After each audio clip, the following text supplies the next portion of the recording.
Hello everyone.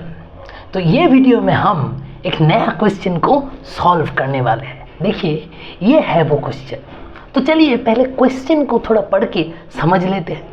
Question में दिया हुआ है कि how are edge length a of the unit cell and radius r of the sphere related to each other in CCP structure. मतलब यहाँ पर ए और आर के बीच में रिलेशन दिया हुआ है ऑप्शंस में, और आपको बताना है कि सीसीपी स्ट्रक्चर के लिए यूनिट सेल का लेंथ और रेडियस इन दोनों के बीच में रिलेशन क्या होता है।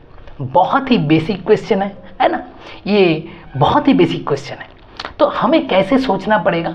पहले हमें सोचना पड़ेगा कि भाई सीसीपी स्ट्रक्चर मतलब क्या होता है ना।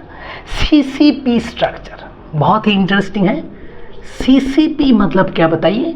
मतलब cubic closed packing, cubic closed packing structure.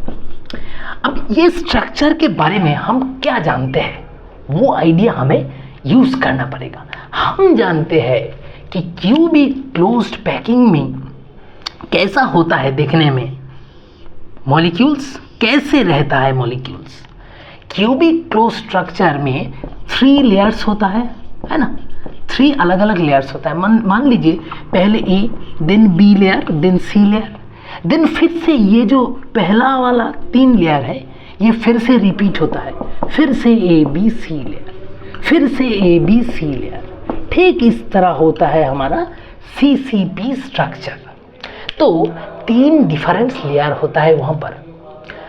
अगर हम सीसीपी स्ट्रक्चर का एक एक यूनिट सेल को देखें, देखिए यहाँ पर बोला है कि edge length of 1 unit cell is a. तो हमें एक यूनिट सेल को देखना पड़ेगा।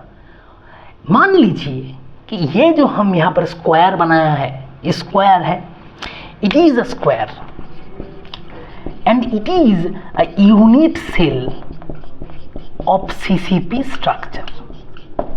ठीक है, तो ये स्क्वायर तो होगा ही, है ना। Cubic closed packing, actually it is a 3 dimensional cube. Actually में ये क्यूब है ना।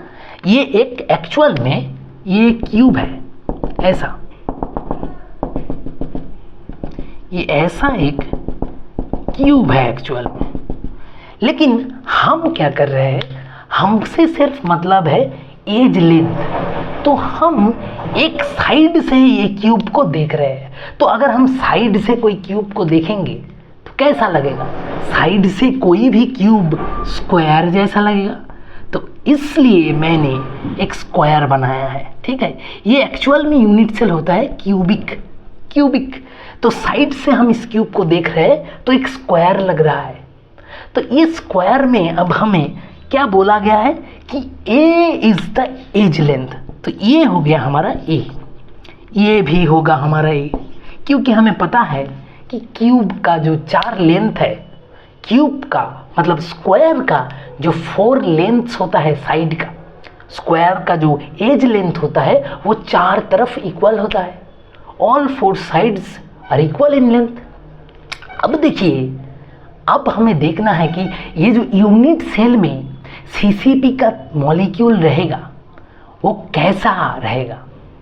हमें पता है कि भाई सीसीपी के लिए मॉलिक्यूल रहता है ठीक इस तरह। देखिए, अगर ये एक कॉर्नर होगा और ये एक कॉर्नर होगा तो एक कॉर्नर में रहेगा एक मॉलिक्यूल। ठीक है, कॉर्नर में एक मॉलिक्यूल रहेगा, इस कॉर्नर में एक और इस कॉर्नर में एक, और मिडिल में एक मॉलिक्यूल रहेगा ठीक इस तरह। तो मैंने क्या बनाया, एक बार ध्यान से देखिए। ये सीसीपी का एक यूनिट सेल है। यूनिट सेल्स को हम एक साइड से देख रहे हैं तो वो स्क्वायर जैसा लग रहा है। तो एक एक साइड स्क्वायर का एक एक एज हमने ए मान लिया है। यहाँ पर दिया भी हुआ है ए, और यूनिट सेल में हम एक एक मॉलिक्यूल बनाया है। देखिए, r is the radius of the sphere in of each molecule. तो ये जो 3 मॉलिक्यूल है ये इस तरह रहता है एक एक क्यूबिक क्लोज्ड पैकिंग स्ट्रक्चर में। एक एक यूनिट सेल में ऐसा मॉलिक्यूल्स अरेंज होते रहता है। 3 लेयर्स ऑफ देयर ABC। अब देखिए ये एक जियोमेट्रिकल फिगर बन गया है ना। एक स्क्वायर है जिसका अंदर 3 स्फीयर है। अब ये जो 3 स्फीयर है, these 3 spheres आर आइडेंटिकल तो होगा ही, क्योंकि ये सब एक ही मॉलिक्यूल है, एक ही एलिमेंट का मॉलिक्यूल है ये 3, तो आइडेंटिकल तो होगा ही। अब देखिए ये स्फीयर का रेडियस हमें पता है, दिया हुआ है R, है ना। अब हमें ये A के साथ ये R को रिलेट करना है। अब ये केमिस्ट्री का प्रॉब्लम रहा ही नहीं, ये पूरा का पूरा एक जियोमेट्री का प्रॉब्लम बन गया। कितना इजी है देखिए। देखिए यहाँ पर ये है हमारा रेडियस R, है ना, ये है हमारा रेडियस R। तो ये कितना होगा, ये होगा R और ये भी होगा R, और ये जो छोटा सा पार्ट है ये क्या होगा, ये भी होगा R।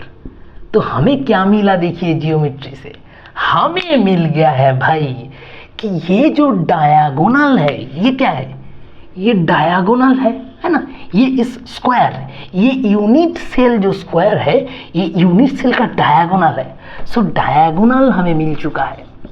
Diagonal of unit square हमें क्या मिला, R plus R plus R plus R। So 4R मिल गया हमें। आया समझ में कि कैसे हुआ डायगोनल इक्वल टू 4R, यही तो होगा। देखिए R plus 2R plus R। So 4R is the diagonal of this square of this unit cell. हमें पता है कि एज लेंथ है ना, लेंथ ऑफ यूनिट सेल है A। अब बताइए स्क्वायर का एज लेंथ के साथ डायगोनल का रिलेशन क्या होता है। मान लीजिए ये कोई एक स्क्वायर है और ये है डायगोनल, एज लेंथ है A, डायगोनल है हमारा 4R, यही तो है यहाँ पर। तो देखिए ये है एक राइट एंगल्ड ट्रायंगल। अगर हम ABC नाम दे देते हैं तो ABC is a right angled triangle. तो यूजिंग पाइथागोरस को अगर हम यूज करें यहाँ पर तो हमें क्या मिलेगा, हमें मिलेगा diagonal square equal to base square plus height square. यही तो है पाइथागोरस। तो यहाँ पर हाइट भी है A और बेस भी तो है A, क्योंकि it is a square. So what we have got using Pythagoras, 4R square equal to 4R whole square equal to A square plus A square. तो ये हमें मिल चुका है पाइथागोरस से।